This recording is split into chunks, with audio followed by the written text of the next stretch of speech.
Hello दोस्तों, मैं हूं आपकी दोस्त वंदना और मेरे इस यूट्यूब चैनल लीगल चॉइस पे आप सबका स्वागत है। दोस्तों, आपने कभी इमेजिन किया है कि अगर हमारे देश में जाति और धर्म ना हो तो हमारा देश कैसा होगा? हमारे देश को जातियों में और धर्मों में बांट दिया गया है। कैसा होगा अगर हमें सिर्फ भारतीय कहकर बुलाया जाए? हमें भारतीय होना चाहिए। भारतीयता ही हमारी पहचान होनी चाहिए। हमें जाति और धर्मों में नहीं बांटा जाना चाहिए। आप सिर्फ इमेजिन कीजिए कि अगर हमारे देश में जाति और धर्म नाम की कोई चीज ही ना हो तो हमारा देश कैसा होगा? कितना खूबसूरत होगा ये देश। आज के समय में जहां धर्म और जाति के नाम पर एक दूसरे को मारा काटा जा रहा है, अगर जाति और धर्म हमारे देश से निकाल दिया जाए तो क्या माहौल होगा हमारे देश का? कितना खूबसूरत होगा। ना कोई बड़ा होगा, ना कोई छोटा होगा, ना कोई ऊंचा होगा, ना कोई नीचा होगा। सब मिलकर रहेंगे, सब बराबर होंगे, किसी का किसी से कोई वैर नहीं होगा। क्या ऐसा संभव है? क्या ऐसा हो सकता है? क्या इसकी शुरुआत हो सकती है? इसकी शुरुआत की है तमिलनाडु ने। जी हाँ, शायद आपने सुना भी होगा कि तमिलनाडु सरकार ने एक महिला जिनका नाम स्नेहा है और जो पेशे से वकील है, उनको नो रिलीजन नो कास्ट का सर्टिफिकेट इशू किया है। 2010 में इस सर्टिफिकेट के लिए कोई भी प्रोसीजर नहीं था, लेकिन स्नेहा ने 2010 में इसके लिए अप्लाई किया था और इसको पाने के लिए उन्होंने बहुत लंबी लड़ाई लड़ी है। 9 साल लगे उन्हें ये नो रिलीजन नो कास्ट का सर्टिफिकेट पाने में। तो आइए पहले थोड़ा स्नेहा के बारे में जान लेते हैं। स्नेहा जब छोटी थी तो उनके पिताजी ने उनका एडमिशन क्रिश्चियन स्कूल में कराया। जब एडमिशन के लिए गए तो वहाँ पर फॉर्म में जब रिलीजन और कास्ट का कॉलम था उसमें उन्होंने नील लिख दिया। जब टीचर ने उनसे पूछा तो उन्होंने कहा कि हम किसी भी रिलीजन और किसी भी कास्ट से बिलोंग नहीं करते हैं, इसलिए हमने यहाँ पर नील कर दिया है। तो टीचर ने उनसे ये कहा कि अगर आप किसी भी धर्म और किसी भी जाति से बिलोंग नहीं करते हैं तो आपने अपनी बेटी का हिंदू नाम क्यों रखा, मुस्लिम नाम क्यों नहीं रखा? इस पर उनके पिताजी का कहना था कि ठीक है, जब हमारा सेकंड बेबी होगा तो उसका हम मुस्लिम नाम रखेंगे। जब उनके सेकंड बेबी हुई तो उनका नाम उन्होंने मुमताज रखा। अब जब मुमताज बड़ी हुई तो उसके एडमिशन के लिए भी स्कूल गए और जब स्कूल गए तो वहाँ फॉर्म भरा, उसमें फिर उन्होंने जाति और धर्म का कॉलम नील कर दिया।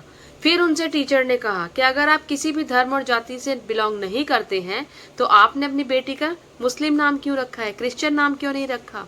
आप तो अपनी बेटियों को क्रिश्चियन स्कूल में पढ़ा रहे हैं।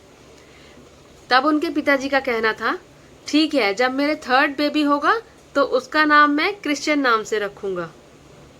इसी तरीके से जब थर्ड बेबी उनके हुई तो उसका उन्होंने क्रिश्चियन नाम रखा, उसका नाम उन्होंने जेनिफर रखा। अब बिना किसी रिलीजन और कास्ट को फॉलो करे बिना स्कूल और कॉलेज तो स्नेहा ने क्लियर कर लिए थे, लेकिन जब बात आई जॉब की तो वहाँ पर उन्हें कम्युनिटी सर्टिफिकेट के लिए कहा जाने लगा, पर उनके पास तो कोई कम्युनिटी सर्टिफिकेट था ही नहीं। तो जब भी किसी जॉब के लिए अप्लाई करती थी तो उन्हें एक एफिडेविट बनवाना पड़ता था जिसमें लिखा होता था कि all my certificates have nil और blank against the caste and religious columns. This includes my birth certificate and school certificates. They maintain me as an Indian. कितनी खूबसूरत लाइन्स हैं। कितना अच्छा होता है अगर हम सिर्फ इंडियंस कहलाएं।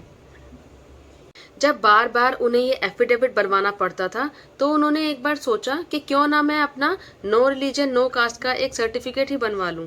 तब जाके उन्होंने 2010 में इस सर्टिफिकेट के लिए अप्लाई किया। जब उन्होंने इस सर्टिफिकेट के लिए अप्लाई किया तो वहाँ उन्होंने अपनी बात रखी। उन्होंने कहा जो लोग धर्म और जाति को नहीं मानते हैं उनके लिए ऐसा सर्टिफिकेट क्यों नहीं होता। तो इस पर कुछ लोग कुछ बोलते थे, कुछ अधिकारी कुछ बोलते थे। कोई कहता था कि ऐसा कोई सर्टिफिकेट नहीं होता, कोई कहता था ऐसा कोई रूल नहीं होता। तो सब अपने अपने तरीके से बात करते थे और स्नेहा की बात पर कोई भी ध्यान नहीं देता था। बहुत बार उनको ये कहा गया कि ऐसा कोई कानून नहीं होता और ऐसा कोई भी सर्टिफिकेट इशू नहीं किया जा सकता, लेकिन स्नेहा अपनी बात पर अड़ी रही। उन्होंने अपनी लड़ाई जारी रखी।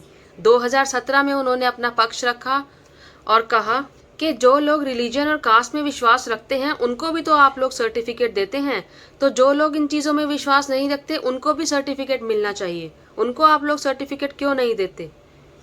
तब तिरुपत्तूर के उप कलेक्टर बी प्रियंका पंकजम ने स्नेहा के स्कूल और कॉलेज के सर्टिफिकेट्स को वेरीफाई करने के अनुरोध को सहमति दे दी।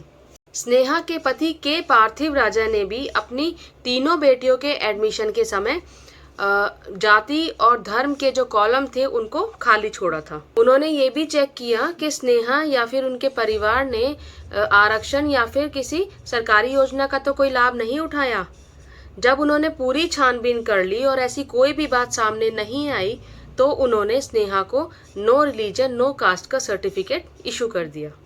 तो नेहा ने तो शुरुआत कर दी, तो हो सकता है आने वाले समय में भारत में भी ऐसे सर्टिफिकेट बनाने के लिए कोई नियम कानून या फिर प्रक्रिया लागू कर दी जाए ताकि भारत में जो जाति धर्म का भेदभाव है उसको खत्म किया जा सके। तो अब जानते हैं कि अगर आप भी इस सर्टिफिकेट के लिए अप्लाई करना चाहते हैं तो क्या करना चाहिए। अभी तक इसके लिए कोई कानून या कोई भी वेबसाइट जारी नहीं किया गया है जहां पर इस सर्टिफिकेट के लिए अप्लाई किया जा सके।